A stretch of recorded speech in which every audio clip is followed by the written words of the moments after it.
Hey everybody, Dr. Chris Nelson here, and today I wanted to walk you through two different kinds of snap-in abutments, explain what a snap-in abutment is, and walk you through some scenarios where a snap-in abutment would be used on top of a dental implant for a removable partial or a removable complete denture.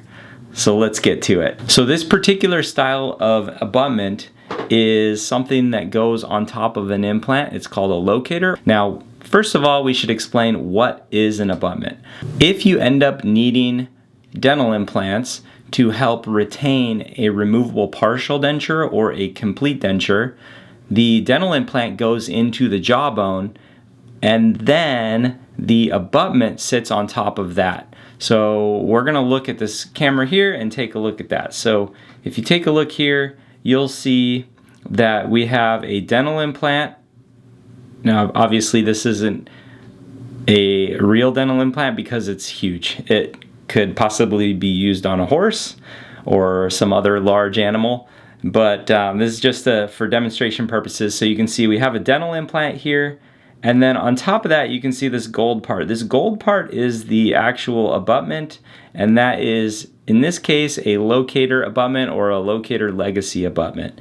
Now this is one of the most common abutments, and what you can see here, this one actually unscrews from the model and you can see the implant and then the connection point, and then this particular gold part is the abutment. Now this connection is not exactly how connections are on most implant systems, but it's just an example, a toy model, and so I can show patients, and in this case I can show you as well. So we have our abutment, we have the implant. Some people also call the implants the fixtures. So we have an implant or fixture, and then we have an abutment, and the abutment goes on top of the implant. So they screw on like that, and then we have, in this particular case on a legacy locator, you have like this tri-lobe design. Also there's a vent hole you can see here put into the abutment, and these are designed to grab onto the partial, which has hardware installed to help retain the partial or the denture. Take a look at this legacy locator. What you'll see is the implant part would be buried in your jaw, right? And you would really only see the top of the implant part, if at all. A lot of implants are buried such that you can't really see them. And then a lot of times while they're healing, they'll have a cover screw on them. So your surgeon or dentist would place the implant.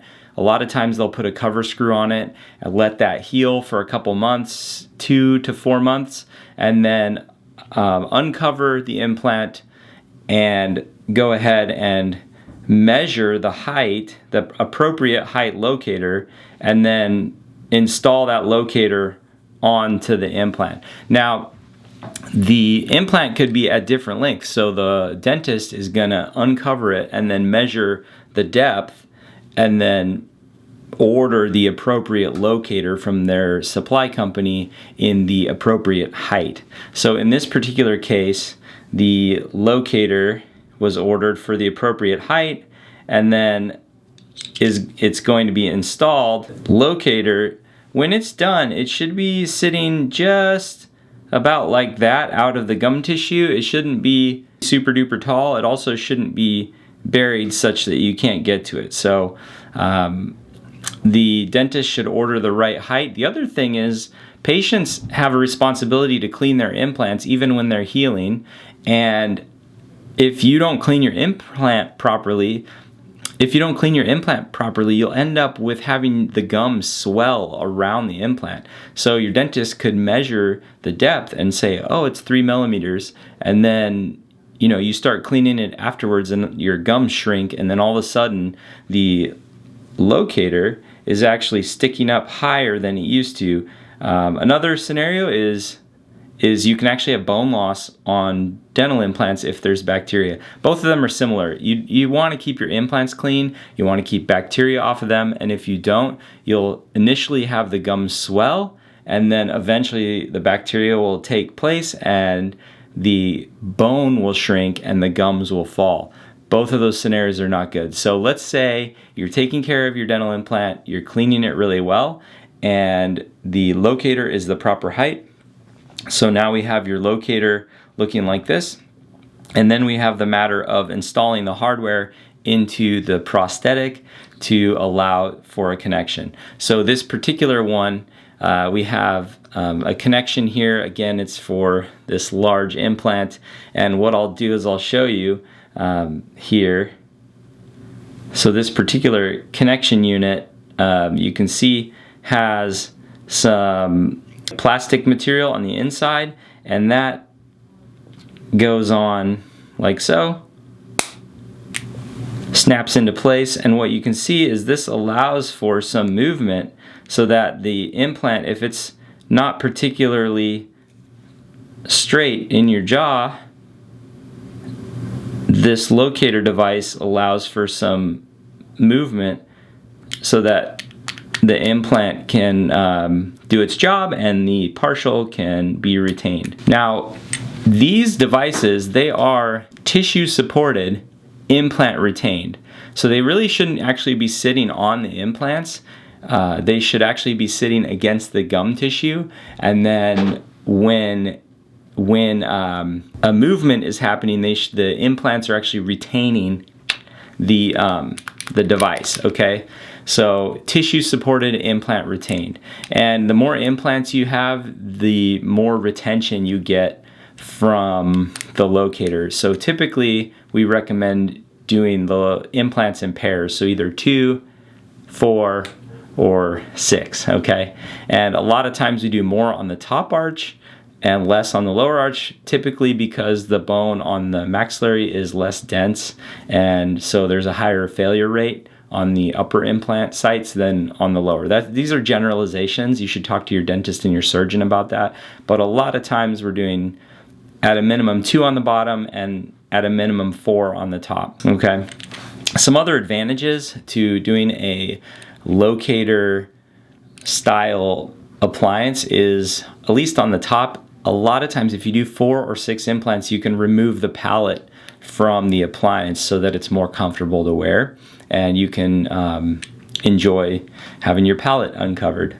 Okay, so this is a legacy locator. I wanted to show you another style. It's a newer style that it's called a Locator RTx, and what it looks like is similar to the legacy locator, but it's pink colored or more tissue colored. And this particular one, this model that I have, shows a couple cool things.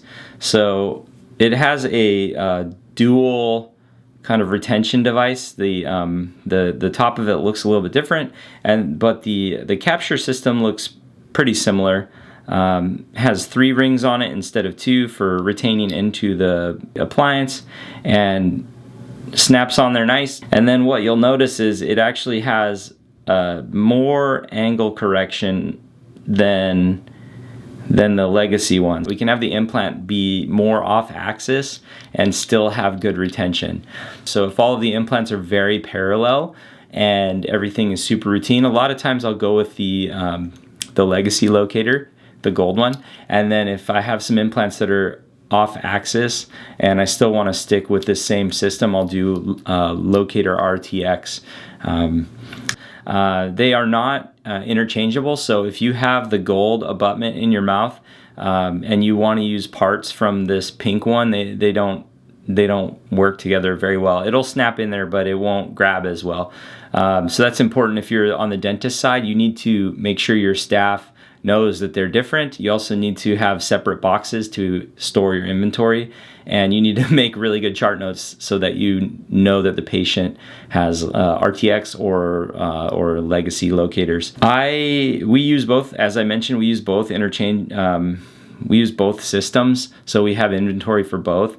But these ones, the RTX allows for more off-axis implant position, which I like.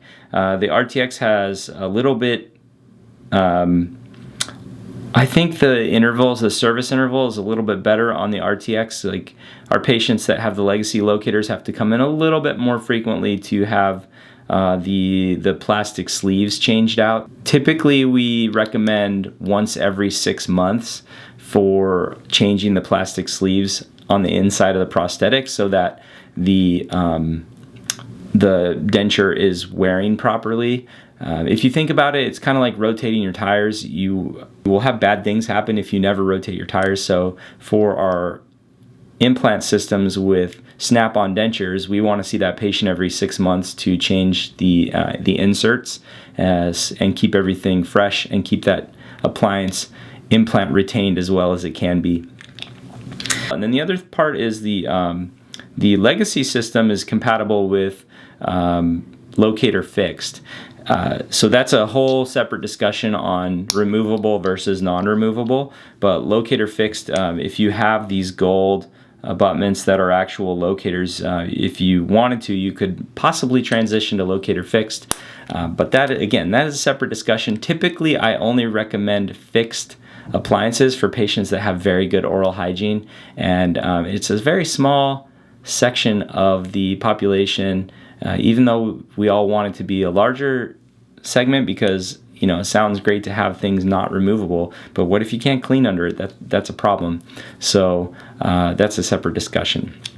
But Locator RTX, I hope you learned something about the differences and maybe similarities of the two, and kind of better understand what an abutment is and implant things and snap-on. I have other videos on this, so check out my page if you want to check that. I have other videos on this, so if you want to learn more, you can do some investigating on my page. And if you're in the Redding, California area or Northern California area, and you'd like to get to know me or our team, let me know. My name is Dr. Chris Nelson, and I hope you have a great day.